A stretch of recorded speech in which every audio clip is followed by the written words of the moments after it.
Have you ever wondered what real bravery looks like, when there's no one around to see it? Not the kind in parades or in headlines, but the kind that happens quietly, in the mud, under a sky too heavy with smoke to see the stars. Sometimes, courage isn't loud.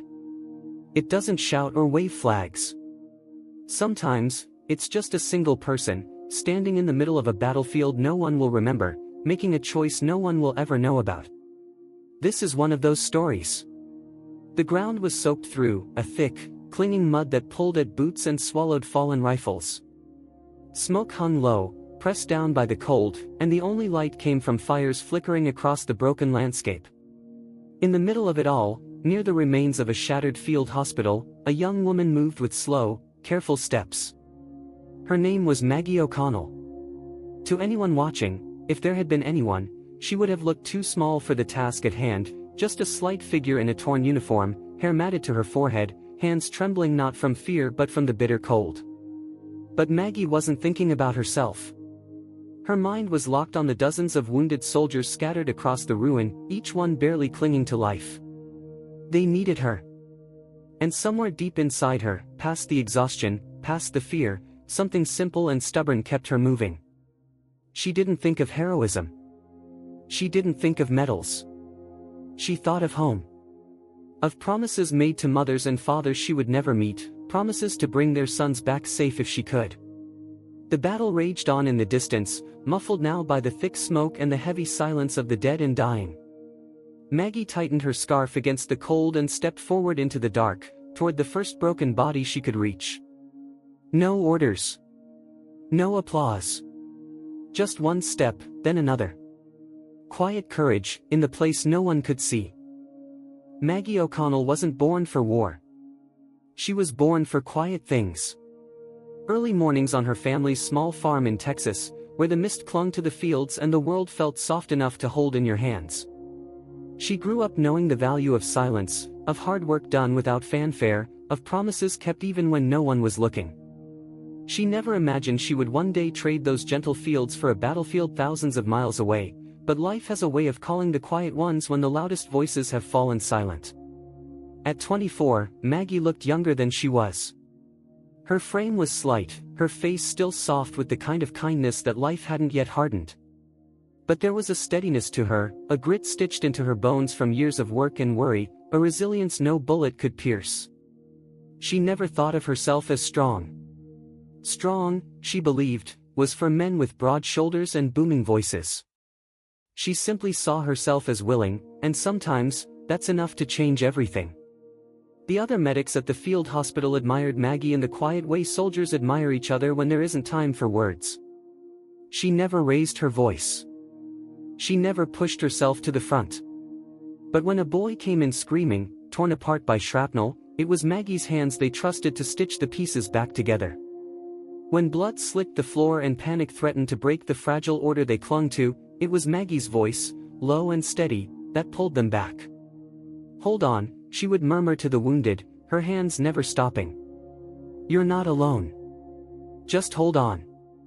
That night, after the first explosions shattered the outer edges of the camp, she had a choice. She could have run like the others, no one would have blamed her. Orders were clear: evacuate. Save yourself if you can. But Maggie wasn't built that way. She stood at the flap of the medical tent, feeling the ground shake beneath her boots, feeling her own heartbeat pounding against her ribs, and she made the choice that would define the rest of her life. She stepped back into the tent. The faces inside were ghostly in the flickering light. Bloodied, broken, desperate. Some were too far gone to even cry out. Others whispered prayers or the names of loved ones they would never see again. Maggie didn't promise them miracles. She knew better than that. She promised them what she could: one more minute. One more breath. One more step closer to morning. A corporal named Ellis grabbed her sleeve as she knelt beside him, his voice a ragged whisper. "Why are you still here?" he asked. Maggie looked at him, her own voice barely above a breath. "Because you are," she said. She tightened the bandage around his leg and moved on, the fabric of her uniform already dark with blood that wasn't her own. There was no time to think about what came next. Only the next wound. The next pair of arms to lift. The next soul to pull a little closer to survival. Outside, the sky rumbled again, another shell falling somewhere too close. Maggie wiped the sweat from her brow with the back of her hand and pressed forward. One body at a time. One prayer at a time. The world would forget this night. History would never carve her name into marble. But in that moment, on that patch of broken ground, Maggie O'Connell was exactly what the world needed most, a quiet force against the darkness, too stubborn to let go. The first blast came without warning, shaking the earth beneath Maggie's feet and sending a shockwave through the thin canvas walls of the field hospital.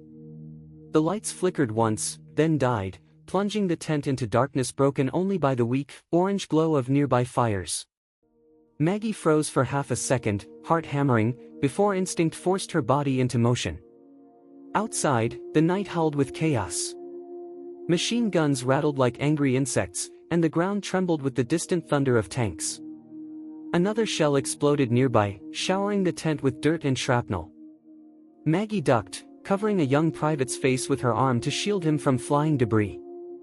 His breathing was shallow, his eyes glassy with fever, but he clutched at her sleeve like a drowning man clutches a rope. "You're all right," she whispered, though the words tasted like ash in her mouth. "You're going to be all right." Around her, the field hospital was unraveling. The other nurses and medics, following orders, had begun evacuating, pulling the most mobile patients toward what little cover they could find.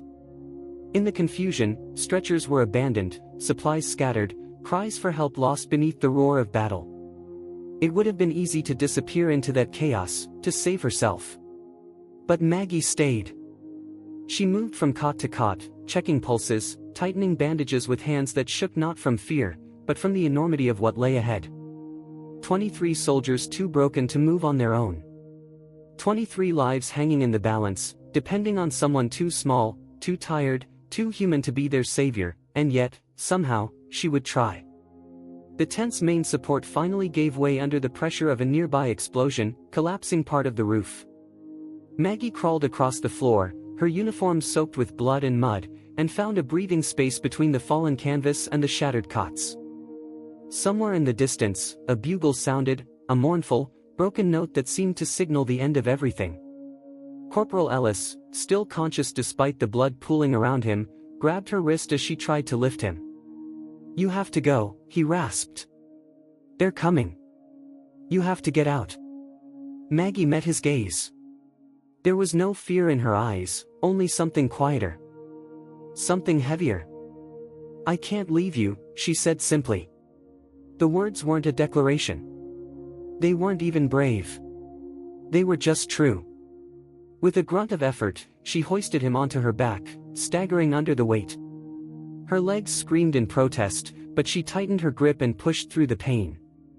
The first few steps were the hardest. After that, it was just momentum and stubbornness. The night outside was worse than she'd imagined. The camp was a ruined wasteland, tents burning, vehicles overturned.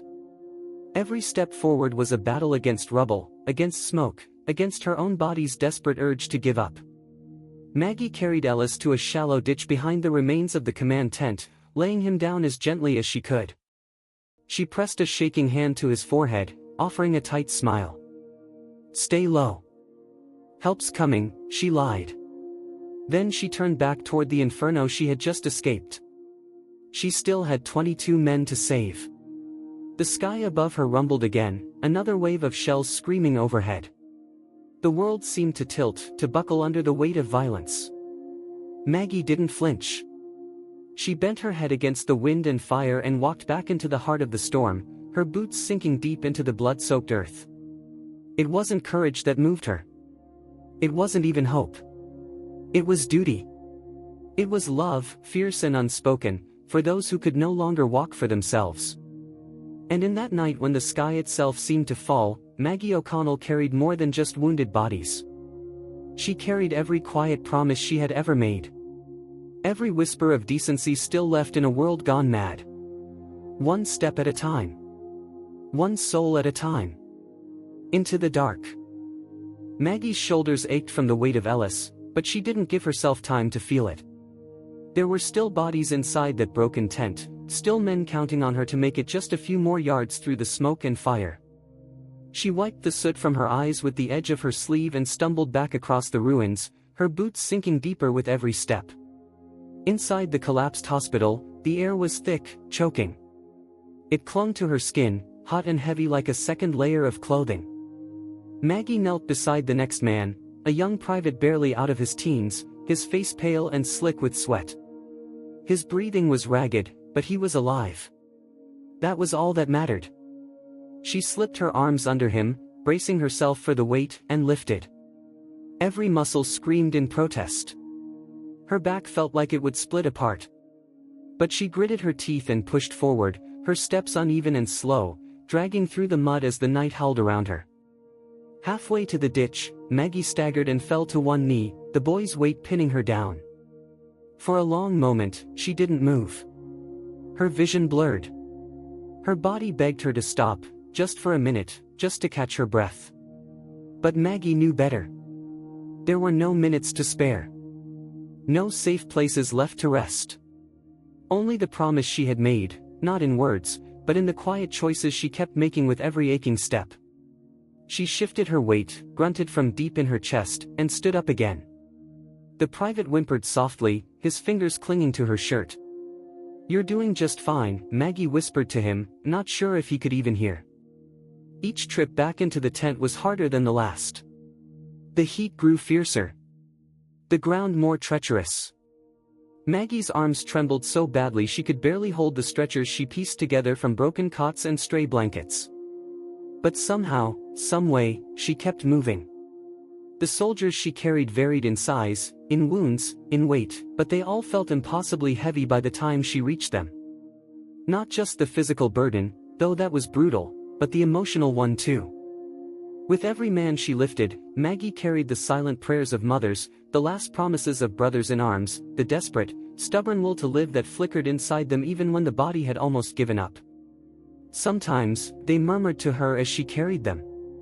"Don't leave me," one whispered against her shoulder.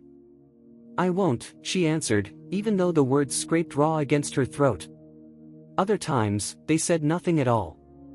They just laid their broken bodies against her and trusted her to bring them back from the edge.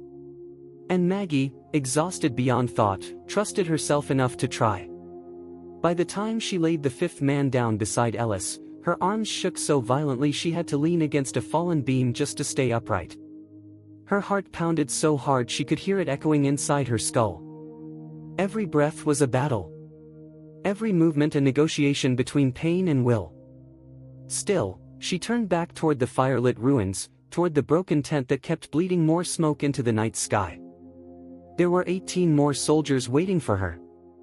Maggie didn't think about the odds. She didn't think about the damage she was doing to her own body. She thought about what it meant to be needed, even if no one would ever know. About the kind of weight you choose to carry because the alternative is leaving someone behind. And Maggie O'Connell wasn't the kind of woman who left people behind. Not then. Not ever. The night dragged on, slow and merciless, as Maggie moved through the ruins like a ghost no one could see. Her world shrank to a simple rhythm: lift, carry, lay down, go back. Each trip was harder than the one before. Her arms had long since gone numb. Her legs trembled under the weight of exhaustion, but she forced herself forward, one foot at a time, like a machine held together only by stubbornness and something deeper, something she couldn't name. No one saw her work. No officers barking orders. No comrades cheering her on. Just the broken bodies, the burning tents, and the vast, empty sky overhead, cracked open by fire.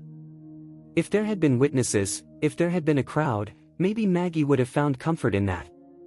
Maybe someone would have marked the moment, recorded it, made it real. But there was no one.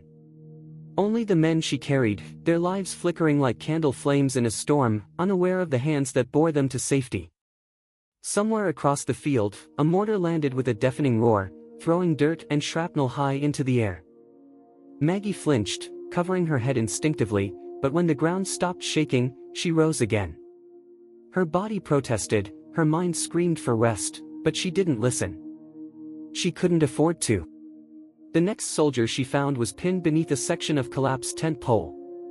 His leg twisted unnaturally, blood soaking through what was left of his uniform. He wasn't moving, but when Maggie pressed 2 fingers to his throat, she felt the faint, stubborn flutter of a pulse. She braced her shoulder against the wreckage and pushed.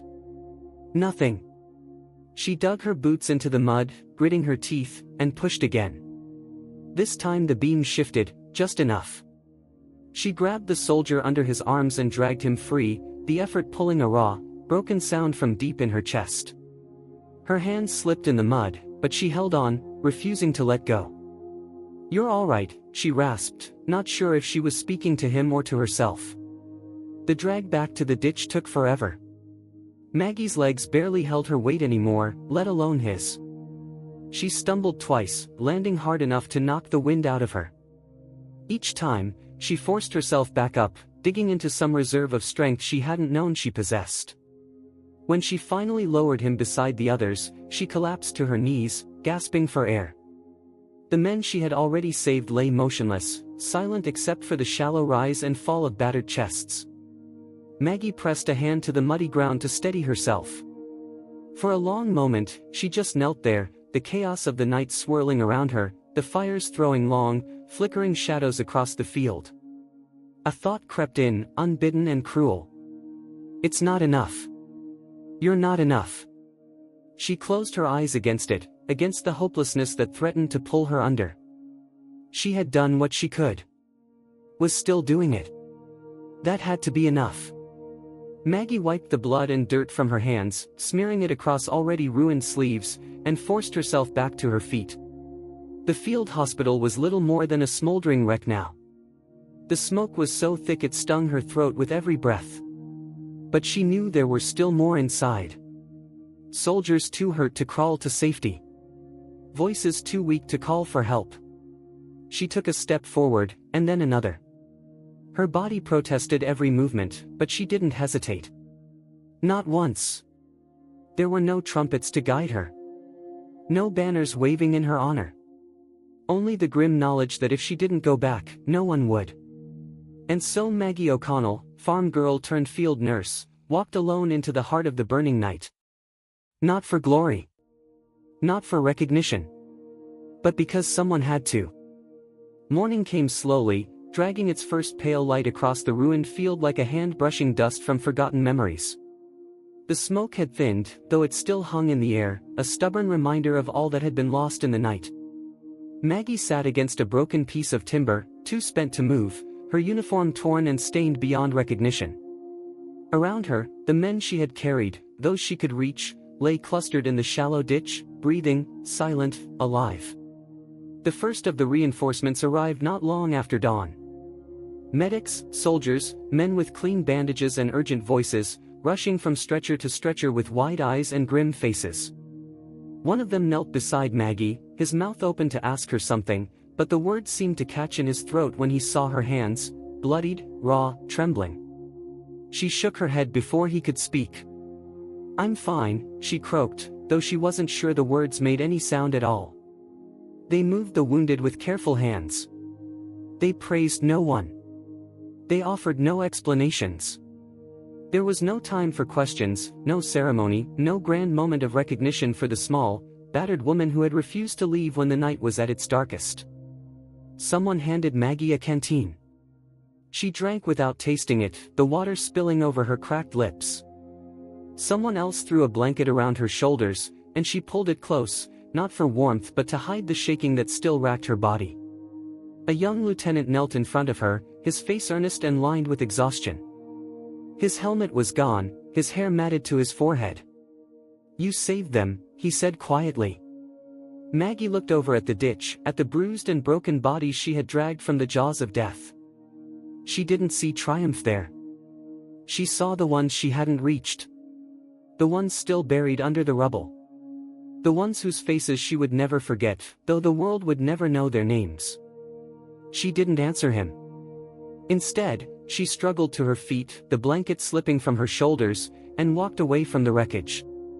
No one stopped her. No one called her back to pin a medal to her chest or announce her name to the crowd. There was no parade waiting, no anthem playing in her honor.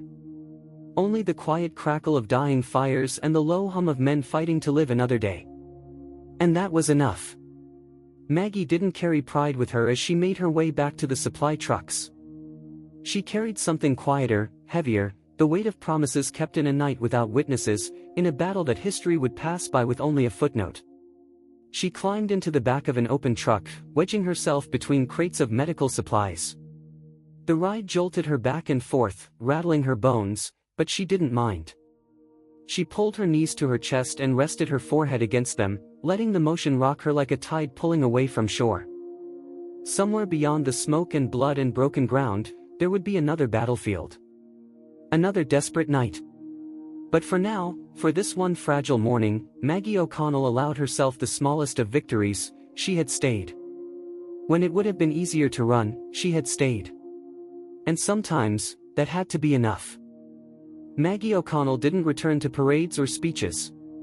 She returned to a quiet town at the edge of nowhere, the kind of place where days stretched long and steady, and the world's noise felt a little farther away. She took a job at the local clinic, patching up scraped knees and delivering babies, treating coughs and fevers with the same steady hands that had once pulled broken soldiers from the jaws of war. No one there knew what she had done. Maggie never spoke of that night, never hinted at the weight she had carried. When the townsfolk looked at her, they saw a kind woman with a tired smile and a slight limp in her walk. They didn't see the battles etched deep into the way she moved, the way her eyes sometimes drifted to a place far away when the afternoon light slanted just right. Children loved her. They clung to her skirts and trusted her with their skinned elbows and loose teeth. Parents trusted her too, even when they didn't have the words for why. Maybe it was the way Maggie listened, not just to the words people spoke, but to what they didn't say. Maybe it was the way she treated everyone like they mattered, no matter how small their troubles seemed. When people asked about her limp, she would smile, soft and almost teasing. "Old accident," she'd say. "Nothing worth worrying over." At church socials and town picnics, Maggie was always there, helping with the food, mending torn shirts, laughing softly at the children's games. She never sought the center of attention, never stood up to tell stories about where she had been or what she had seen. It wasn't that she carried shame. It was something else. A quiet understanding that some acts of courage are meant to live in the heart, not in the mouth. There were nights, though, when the memories pressed too close. When the wind howled against the window like it had howled across that broken field so many years ago. On those nights, Maggie would sit by the fire with a worn blanket around her shoulders and a cup of black coffee cooling in her hands. She would close her eyes and listen, to the silence, to the ghosts she had carried, to the steady beat of a heart that had refused to break when it would have been easier to fall apart. Neighbors noticed, after a while, that Maggie seemed to grow older faster than most. Her back stooped a little sooner. Her hands stiffened with arthritis, the joints thickened and aching. But they also noticed that no matter how much time took from her, Maggie never grew bitter. She remained a steady presence, a quiet comfort, as reliable as the sunrise. In a world that often measures worth by noise and spectacle, Maggie O'Connell lived a different kind of life. A life built not on headlines or medals but on small mercies and quiet strength. A life lived in the shadow of a moment that no one else remembered, but she carried it with her every day, stitched into the very fabric of who she was. And though the world around her moved on, faster and louder with every passing year, Maggie kept to her steady pace, unhurried and unshaken, honoring promises only she remembered, living a lifetime in the shadows by choice, not by regret. Maggie O'Connell passed away on an ordinary Tuesday in the early spring, with the daffodils just starting to push through the cold ground. She died quietly, the same way she had lived, with no fanfare, no great announcement to mark her leaving. In the small town where she had spent the better part of her life, a few neighbors noticed the curtains drawn closed at her little house, the porch light left burning through the night. The funeral was simple. A few townspeople gathered at the old church on the hill, wearing their best clothes and holding their hats against the chill wind. The minister, who had known Maggie only in passing, spoke of kindness and duty, of a life well lived in service to others. It was a good sermon, heartfelt, but it only scratched the surface of who she had been. Most of the pews were empty. At first. Just as the final hymn began to echo through the church, the doors creaked open. Men and women began to file in quietly, their faces weathered by time, their movements slow but deliberate. Some wore old uniforms that didn't quite fit anymore, their sleeves frayed, their medals tarnished. Others leaned on canes or helped each other up the steps. They came from towns no one in the room could name, from states hundreds of miles away. They were strangers to the locals, but not to Maggie. Each one of them carried a memory, some small, some life-defining, of a night long ago when a battered nurse with blood on her hands and fire in her eyes had refused to let them die alone. One by one, they approached her casket, pausing not to weep but to offer a small, solemn salute. Some left flowers. Others left medals. One old man, his hand trembling with age, placed a single dog tag atop the polished wood and whispered, "Thank you, Maggie," before turning away with tears in his eyes. No news cameras recorded the moment. No reporters scribbled notes. It didn't matter. The legacy Maggie left behind was stitched into lives she had saved, woven into families that had been given second chances, tucked into the laughter of children who might never know her name but lived because she had refused to give up. Later, as the sun dipped low behind the hills, the little cemetery filled with the soft sounds of voices sharing stories, small ones, half-remembered details of a woman who had shown up when it mattered most.